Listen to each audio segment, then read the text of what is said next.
कोई बंदा ना कन्ना तो बोला सी ते ओदा कुड़म बीमार हो गया ते उन्हें सोचा भी मैं ओदा पता लैन जाना। हुण जाण तो पहले उन्हें पता सी भी मैं जिहड़ियां करनियां उन्हें सुन लैणियां ने ते ओदियां मैं नहीं सुननियां। लेकिन उन्हें अपने जेहन दे विच 3-4 सवाल जिहड़े हैं ना खुद ही सवाल ते खुद ही जवाब सोच लए सन।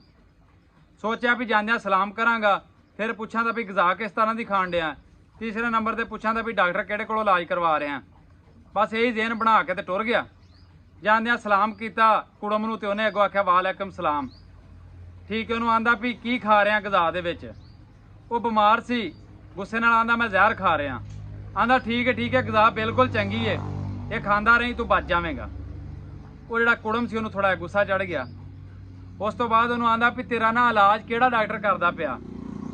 आंदा आउण डिया मेरा इलाज करने वास्ते ना जबरील, वो करदा इलाज मेरा। आंदा बस ठीक है, डॉक्टर बड़ा चंगा वे, तेरा इलाज कर देगा, तेनों चंगी तरह ठीक कर देगा। हुण वो कुड़म नूं गुस्सा चढ़ी जावे, वो सवाल कोई करे, वो जवाब कोई देवे, अगों ठीक करी जावे। ये हालात ना साडे मुल्क दे सियासतदानां दा। आवाम रोंदी है पई, उन्हें 5-7 रुपये तेल सस्ता किया ते 5 रुपये बिजली चुक दी है। चीनी जी 50-60 रुपये किलो पिछे चुक दी है। आटा 50-60 रुपये किलो पिछे चुक दिता है। दालां महंगियां कर दियां, मुल्क च सैलाब आया, आवाम रोंदी है पई, सड़कों ते एहतजाज करदी है पई, आ जिहड़ा बिजली है तो कुछ साडे ते हाल ते रहम करो।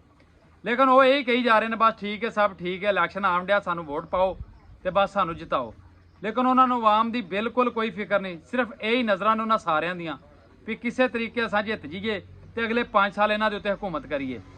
मैं आवाम नूं कहना चाहना कि तुहाडे अगे मेरी हत्थ बन के गुजारिश है कि जिहड़े अगे चेहरे अजमाए हुए ने, जिहड़े अगे प्यो तो पुत्र ते पुत्र तो अगे पोतरा इस तरह साडे ते सियासत करते हैं पे, चोर सारे इकट्ठे हुए ने, इन्हां नूं वेख के वोट पाओ। बाद च लत्तां दे विच गोडियां सिर दे घरोण दा कोई फायदा नहीं। 5 साल वो बंदा मुंतखब करो जिहड़ा 5 साल तुहाडे हक वास्ते बोले, तुहाडा फायदा करे ते जिहड़ा करप्शन घट तो घट करे, बल्कि कोशिश करो भी जिहड़ा करे ही ना, तो इस मुल्क की बेहतरी वास्ते करे, इस मुल्क के सियासतदानां वास्ते बेहतर करे।